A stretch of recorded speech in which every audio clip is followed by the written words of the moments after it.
שנתן לי אותך, הוא נתן לי הכל, כי זו את שנתת לי את כל הסיבות, לחייך מחדש, להביא שוב לחיות, כי אין לי מילים שיוכלו להסביר, נסתרות דרכיך, עודה ça s'imposait avec Gabriel, c'est Mama ici présent. On est très très content de te recevoir, Gabriel. De même. Bienvenue. Merci beaucoup. Bonjour. Alors, une voix magnifique. C'est gentil. Et c'est fou parce que c'est quelque chose qui est en toi depuis ta tendre enfance, mais un peu contraint et forcé, il faut bien le dire. C'est vrai, c'est ça. C'est ça, c'est exactement ça. Tu as commencé à chanter, en tout cas avec des haftarot à la synagogue. Tu avais 5 ans et demi. 5 ans et demi, c'est ça, à Paris. Comment ça s'est passé? C'était tes parents qui voulaient absolument que tu deviennes Chazan, que tu deviennes Païtan? C'était quoi le but? Ou c'était simplement que tu fasses des haftarot? En fait, mon père voyait qu'on avait, mon frère et moi surtout, parce qu'on est deux, ouais. On avait une petite voix sympathique, donc il nous a mis dedans, et son rêve aussi, c'était de nous mettre dans la Torah dès le début. Donc on a commencé à faire des haftarot à 5 ans et demi, jusqu'à apprendre des parachiotes entières, jusqu'à être Chazan. Donc ça a été compliqué. Je vous dis ça, mais ça a été des moments pas faciles. C'était dur d'apprendre. Ouais. Très dur. Compliqué. Au début, on ne comprend pas ce qu'on nous veut, et puis c'est difficile. C'est ça. Et puis outim, il y a des airs, il y a des ta'amim, c'est compliqué. Ah ouais, non, c'est des moments très compliqués, mais après on a appris à aimer. Comment on apprend à aimer ce genre de choses? Parce que j'imagine qu'il y a plein de parents qui rêveraient que leurs enfants accrochent. C'est qu'à 5 ans et demi, on ne comprend pas ce que c'est. Donc, on apprend comme à l'école au tout début. Ça veut dire qu'on apprend, on n'a pas le choix d'apprendre. On répète avec soi. Et on avait les enregistreurs comme ça. Soit on avait des profs. Ça a été dur au début, mais quand on comprend ce que c'est et le bonheur que ça peut être pour nous, pour la communauté et surtout qu'à côté, on a commencé, quand on était un peu plus âgés, quand vous avez grandi, ouais. On a commencé à écouter des musiques comme ça, de voir des chazanim se présenter devant des 250 personnes, 300 personnes, on disait waouh. Des milliers de personnes. C'est ça. Et on disait... Moi aussi, je peux faire ça. Je veux le faire moi aussi. Et c'était à partir de ce moment que j'ai compris quel rêve c'était de chanter devant des gens. Alors avant de parler de ton rêve qui commence à prendre forme, on espère que ça va continuer de plus en plus. Tu es arrivé en Israël il y a 7 ans et là aussi, contraint et forcé. On t'a pas demandé ton avis. Tu avais 16 ans. J'avais 16 ans et demi. J'ai mon frère qui était parti 3 ans avant nous. Mes parents ont voulu partir aussi. Donc j'avais pas trop le mot à dire à 16 ans et demi. Donc j'étais en plein... Mais il y en a, tu sais qu'il y en a qui se révoltent et qui restent. Moi, je suis gentil. J'avais pas le mot à dire. Donc, t'es parti avec eux, mais c'était dur. C'était très, très dur parce que j'avais mes amis, j'avais ma vie, quoi. Ça veut dire que c'était... je passais des moments, moi, à Paris. Je connaissais Tel Aviv en tant que vacances, mais ça s'arrêtait là. Et donc, je suis parti et donc, tu es parti. Dur. Alors, tu as atterri dans un établissement francophone, j'imagine? Ouais. Mikvé Israël à Holon. Ouais. Qui a été une année... les 3 premiers mois étaient très durs parce que, bon... il y a des Israéliens avec toi.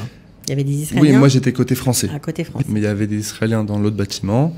Je me suis fait des amis. Je les remercie encore parce qu'ils m'ont mis dans le bain très très vite. Que ce soit côté sportif, il y avait beaucoup de sport, pas comme en France. Surtout le temps, on pouvait faire du sport dehors. C'était important, c'est rigolo ce que tu dis parce que les parents ils regardent pas tellement s'il y a beaucoup de sport en général, mais c'est peut-être une erreur. Ouais. Moi je suis sportif depuis l'âge de 6 ans aussi, donc c'était un kiff quoi, c'était bien. Et il y avait surtout la musique à côté. On a fait des galas, des concerts et ils ont découvert que je chantais. Donc ça aussi ça a été top, la vérité. Alors c'est quoi quand on chante comme ça dans un lycée, on est la star de l'école? Je dirais pas la star, je dirais pas ça comme ça, mais on était 3-4 chanteurs où on traînait ensemble, en plein cours, c'était un rêve parce qu'on avait un gala, Mikvé Israël à la fin de l'année, et en plein cours on venait nous chercher pour aller faire des chazarot, des répétitions, donc on était tout contents, c'est-à-dire qu'on arrêtait les cours pour aller faire de la musique, chanter. Donc ça m'a un peu remonté le moral. C'était le bonheur. Ouais. Bon, alors tu as commencé, on va revenir à ça, à la synagogue, on va dire. Tu chantais le rite tunisien. Tunisien, ouais. Avec le temps, tu chantes tout, je crois, aujourd'hui. Je fais un peu de tout. Ouais. Je prends...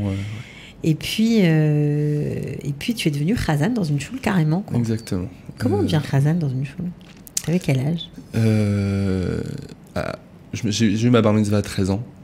On m'a fait confiance. On m'a donné. Donc on s'est dit, il faut bien commencer une fois pour toutes. C'est-à-dire à 13 ans, 14 ans, j'ai été chazan, je faisais des petits mincha vite. Ça a été très dur au début parce que le stress, j'ai beaucoup stressé. C'était les premières fois de ma vie que je faisais ça. Je me suis planté. Ouais. Et dans la vie, de toute façon, il faut se planter pour pour se réussir, relever, il n'y a pas de problème. Donc je me suis planté et on m'a redonné la chance de continuer à faire ça jusqu'à que je maîtrise la razanout. Bon, je vais vous dire que je maîtrise pas. On maîtrise jamais parfaitement. Ouais. Mais en tout cas, on me fait confiance. Ouais. On me fait confiance. Donc j'étais razan à Paris et jusqu'à Israël. Et je crois que tu es razan encore. Je suis encore. Donc tu es razan dans quelle synagogue? Kikar Rabin, Toldot Yitzhak. Je suis razan avec mon frère. C'est fou. Et là, par contre, c'est un rêve. C'est un kiff. Pourquoi? Parce que déjà, à Tel Aviv, il n'y a pas beaucoup de synagogues tunisiennes. Donc, on a repris un rythme qu'il n'y avait pas à Tel Aviv. On a revécu ce qu'on vivait à l'époque à Paris. On est entouré de gens parfaits, des gens top. Les gens aiment notre voix, aiment ma voix. On me donne, en fait, ça veut dire qu'on me met en confiance. Ouais. Quand je monte sur le Echal pour chanter, pour faire Hazan, on est souriant, on me dit allez, fais-nous kiffer, t'es au top. Vraiment des gens. On se sent une responsabilité par rapport aussi, une responsabilité par rapport au public qui est là, au Kahal. Parce que des fois je me dis est-ce que je vais trop vite, est-ce que je vais trop lentement, est-ce que je chante trop, est-ce que cette chanson elle va être bien pour la personne.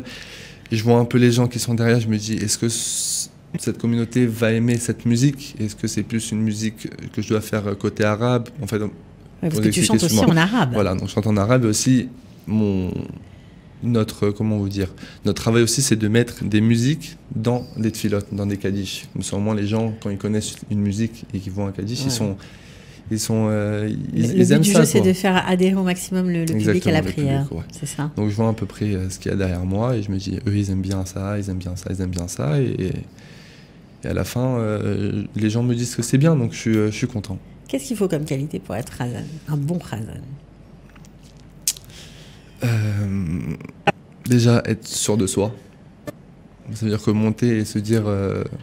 allez, j'y vais. Voilà, j'y vais. Okay. Connaître beaucoup de musique. Parce que la razon, c'est pas que lire. C'est aussi, comme je vous expliquais, mettre des musiques dans chaque filote. Après, c'est dur. Je ne saurais pas exactement vous dire parce que c'est venu comme ça. Il faut travailler. Ouais. Ah, c'est venu comme ça d'un côté, mais tu dis aussi qu'il faut travailler. J'ai beaucoup bossé. J'ai beaucoup bossé pour ça. Quoi, la prononciation, prononciation, les ta'amim, les musiques, la paracha. La paracha, c'est ce qu'il y a de plus... C'est... Ah ouais, la vérité... On croit que c'est facile. C'est-à-dire que sur le tas, c'est un bonheur parce que lire la Torah, c'est quelque chose qui est extraordinaire. Mais derrière, il y a beaucoup d'heures de travail. Et après, bon, on a la chance que chaque année, c'est les mêmes parachutes. Donc au bout de quelques années, ça rentre. Ça rentre et on révise toujours quoi qu'il arrive. Bien sûr. Moi, j'ai mon frère, ça fait 8 ans qu'il fait ça. Et maintenant, le vendredi soir, il ouvre le livre, il lit une fois, il est prêt. Il est prêt, il fait une faute et encore la faute, c'est quand il est très...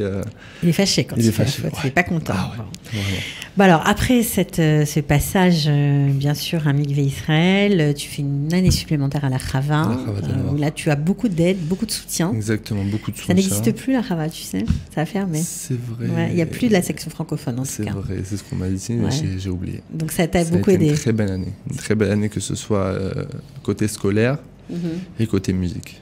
Là-bas aussi. Ouais. Pourquoi? J'étais entre guillemets, il n'y avait pas beaucoup de chanteurs français. Donc on m'a pris en tant que chanteur français, on m'a emmené dans des lieux magnifiques. J'ai fait Yom Yerushalayim au théâtre de Jérusalem avec plus de 1500 personnes. Ouais, c'est des qui a été un moment incroyable. C'était des petits galas on avait une salle de 500 personnes dans l'école. Et vous connaissez Israël. Oui. Là, on peut faire la fête, on fait la fête. On fait la fête, exactement. Alors, après la fête, il fallait bien aller à l'armée, évidemment. C'est ce que tu as fait. Alors, tu avais un rêve, tu voulais être Magav. Voilà, en fait, moi, Pourquoi tu voulais être Magav? Ça a été quelque chose qui m'a... En fait, moi, à 21 ans, je devais rentrer à l'armée. Donc, je me suis dit, vaut mieux que je fasse quelque chose qui soit bien pour moi, que j'aime ce que je fais. Donc le Magav, je sais pas, j'étais attiré par ça, j'avais des copains qui étaient dedans. C'est Mishmarak, vous, là, pour ceux qui ne... La police des frontières. J'ai été attiré par ça. Et ça s'est pas passé. Ça castagne, Magave. Ouais. C'est ça qui t'a plu? Ouais, c'est vrai. Ouais, non, la vérité, ouais. Il y avait moins d'entraînement, moins de tir au nout. Il y avait plus de castagne. Plus de castagne, ouais. Bon, alors, finalement, tu as tout fait pour entrer dans cette unité. Exactement. Tu as supplié l'armée. Tu es devenu israélien pour faire 3 ans d'armée parce qu'on ne peut pas rentrer en tant qu'étranger dans Magave. Et finalement, tu t'es retrouvé chez Kfir. À Kfir, ouais. Ils m'ont mis à Kfir. J'ai pas voulu. J'ai pas voulu parce que à 21 ans, j'aurais aimé Kfir, faire... c'est l'infanterie. Hein. Ouais. Bon, c'est-à-dire que c'est c'était bien. pas ce que tu voulais. C'était pas ce que tu voulais. Je crache vraiment pas sur Kfir. C'est une des meilleures unités dans l'armée, mais j'avais en tête Magave et j'ai eu du mal à accepter à 21 ans. En fait, c'était ça le problème. À 18 ans, ça aurait été une autre histoire. Donc, alors comment t'as fait? T'as géré comment? Je leur ai dit non, je veux pas. Ils ont vraiment, en plus on m'avait prévenu, faut leur montrer, Magave, faut vraiment leur montrer que tu... Tu as été aidé par des gens? J'ai été aidé par 3-4 personnes avec qui j'étais au téléphone toute la journée. Je pense à Sahel Connection qui a aidé beaucoup de soldats. Ils m'ont aidé. Ils m'ont aidé, malheureusement ça n'a pas marché. Ils me disaient aide Macom, il n'y a pas de place. Il n'y a pas de place dans Magave. J'ai rencontré quelques semaines avant ma future femme, donc elle était derrière moi aussi, elle m'a beaucoup aidé. Bref, ça marchait pas. Ça marchait pas. Alors qu'est-ce que tu as fait? Tu as fini ton service chez Kfir? Non, ils m'ont envoyé à Eilat en tant que Oved Rassar. Voilà. Ça veut dire quoi? Ménage. D'accord. Ok. Voilà, ils m'ont mis en tant que Oved Rassar à Eilat. Tu leur as trop cassé les pieds. Ouais, je les ai tués. Je les ai tués et bon, d'un côté je regrette, d'un autre côté... Tu regrettes parce que ton service n'a pas été super génial. Ouais. C'était pas une super expérience. Alors que c'était un truc que tu attendais beaucoup. La vérité, ouais. Mais bon, après, comme on dit, Akadosh Baruch Hu, il fait les choses... Bon, alors, cela dit, pendant cette période d'armée, là-bas aussi, ils ont entendu que tu avais une belle voix. Voilà. À l'armée aussi, Tout n'était pas perdu. Oui. Donc, à l'armée, ils ont entendu que j'avais une belle voix. Et d'un autre côté, j'ai commencé à avoir des demandes de Shabbat, de Roupa. Les gens qui voulaient que tu viennes chanter pour eux. Exactement. Sympa. Le problème, c'est que j'étais à l'armée. Donc, je ne savais pas comment gérer ça. En plus, j'étais à Eilat, donc je ne pouvais pas faire d'aller-retour. Un aller-retour, là, c'est une journée. Ouais. Donc, quand je faisais les Shabbat Ratan, j'en acceptais quelques-unes. Je voyais pas mes parents. Je partais le vendredi de la base. Je faisais le Shabbat et je repartais le dimanche matin. Bon, je les voyais samedi soir, mode c'est Shabbat, quoi. Mais c'était... Quand on est à l'armée, c'est pas facile. C'est pas facile. Après, maintenant, il faut se dire que la masquerade n'était pas... le salaire de l'armée n'était pas incroyable pour vivre. Donc, je me suis dit, c'est toujours un plus. Alors, ce qu'on n'a pas dit, bon, bien sûr, tu finis l'armée, tu écourtes un peu ton service. Exactement. Parce que ils n'ont pas voulu de toi, ouais. Mais toi non plus, tu n'as pas Au voulu bout d'eux. Bref, on se sépare gentiment au bout d'un an. Voilà. Et après, il faut bosser, quoi. Il faut bosser, donc direct après l'armée, j'ai même pas pris de vacances. Enfin, je méritais pas des vacances. Donc j'ai commencé à être serrurier, à travailler dans tout ce qui est sécurité. Serrurier, mais comment t'es arrivé un copain de la synagogue qui est là depuis 20 ans, qui progresse ce métier depuis 15 ans, m'a proposé ce... Donc un francophone? Un francophone qui travaille avec... Un francophone serrurier qui a tendu la main à un jeune francophone sorti de l'armée pour lui apprendre un métier. Exactement. C'est un beau cadeau, ça. C'est magnifique. La vérité, je le remercie lui et HM pour m'avoir donné cette opportunité. Il s'appelle comment? On va le citer pour lui dire merci. Jonathan Seban, Chakouf. Voilà. Et donc vous avez, tu as avec lui appris ce métier. Exactement. Tu as passé ton diplôme. J'ai eu un diplôme à côté de serrurier. Et c'est ton job aujourd'hui? C'est mon job. Ton job à plein temps. Exactement. Mon job Alors à plein tu temps. nous parles de la musique depuis tout à l'heure, mais en fait ton job à plein temps c'est serrurier. En fait c'est vrai. Je suis serrurier. Comment on match ces deux passions là? Je ne sais pas si la serrurerie est une passion, j'en sais rien, je suis pas sûre. Je vais vous dire, ça devient une passion. C'est un métier que je commence à aimer énormément. Après, je vais vous dire, malheureusement, en Israël, on ne fait pas tout ce qu'on aime. Enfin, c'est compliqué, c'est-à-dire qu'avec la parnassa, le truc, c'est-à-dire que la vie est dure. Il faut avoir plusieurs cordes à son arc. Exactement. Elle est dure, la vie, pour un jeune couple? La vérité, c'est pas facile. C'est pas facile, mais on se donne tout à fond. On se donne à fond. C'est-à-dire que ma femme, de l'autre côté, elle passe son diplôme, elle a 3 jobs. Exactement, elle a 3 jobs. On se tape, comme on dit. On se tape et au final, on y arrive. Je suis bien d'accord avec vous. Il n'y a pas de souci là-dessus. Alors, évidemment, vous avez un compte Instagram. Exactement, Évidemment, on peut suivre votre actualité. Alors, on va reparler quand même de la musique parce qu'on a un petit peu, on vous a entendu, mais pas beaucoup. Mais bon, moi, j'aurais bien voulu avoir une petite chanson en direct, mais je sais pas si je vais y arriver. Vous aimez comme style, votre truc, c'est Doudou Aron, c'est Moshe Peretz, Yuval Tayeb. C'est ça que vous aimez. C'est Mizrahi. Pourquoi ça vous plaît cette musique? Il y a des gens qui détestent. Ah, mais je sais. C'est quelque chose, quand j'écoute cette musique, ça me met le matin, quand je me réveille. Ça vous donne la pêche? Je suis au top. Vraiment, c'est des musiques qui On me va rendent essayer, heureux. alors. Qui me rendent heureux, que ce soit la musique comme ça, Mizrahi, l'oriental aussi. J'écoute beaucoup d'arabe, et je chante arabe aussi. Et aussi tout ce qui est chanson ashkénaze pour ma mère, parce qu'elle est ashkénaze. Ah, votre mère est ashkénaze avec tout ça. Exactement. D'accord. Donc vous avez aussi appris à. Elle est devenue tunisienne, je vais vous dire. Elle a pris là, la pauvre. Mais elle est toujours sensible à la musique. Elle adore. Ashkénaze. Tous les Shabbats, mon frère et moi, on lui donne son petit quart d'heure de gloire, entre guillemets.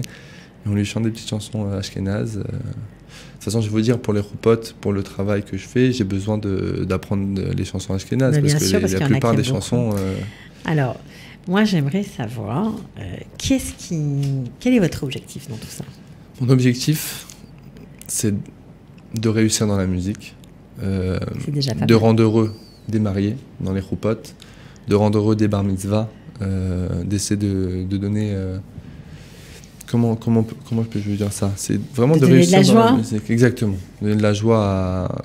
La vérité, c'est un métier, Baruch Hashem, où il n'y a que de la joie. Que ce soit dans les roupotes, les bar mitzvah, les Shabbat Khatan, c'est que de la joie. Et c'est magnifique. Vous m'avez dit savoir le matin que je vais me réveiller, que je vais chanter pour des gens, à la choule, n'importe où. Ça m'en fout. Je suis heureux. C'est quelque chose que j'aime énormément. C'est avoir un micro entre les mains et pouvoir donner tout ce que j'aime devant des gens, même seul, je vais vous dire, même seul, ça me donne une force en plus dans ma vie. Bon, bah écoutez, nous, on était très contents de te recevoir. Voilà. Merci. Je te vois, je te tutoie comme d'habitude. C'est pas grave, c'est normal. C'est rien de nouveau sous le soleil. Alors, en tout cas, moi, Gabriel, je te souhaite bonne chance. J'espère que tu vas réussir à mêler tes deux activités, à continuer à chanter partout, dans tout Israël. Pourquoi pas au-delà de nos frontières, peut-être même faire des disques, composer des chansons. Il y a plein de choses, plein de collaborations qui sont possibles et ouvertes. On se donne à fond, que ce soit ma femme ou moi. Parce que c'est ma femme, celle qui s'occupe de.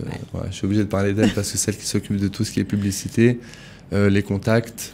Celle qui t'aide. Community manager. Voilà, celle qui m'aide et je la remercie. Bon, bah alors justement, puisque c'est elle qui t'aide, on va lui faire un petit coucou. On va penser au compte Instagram. Ça s'appelle Gabriel Musique. Ça s'écrit MUSIQUE.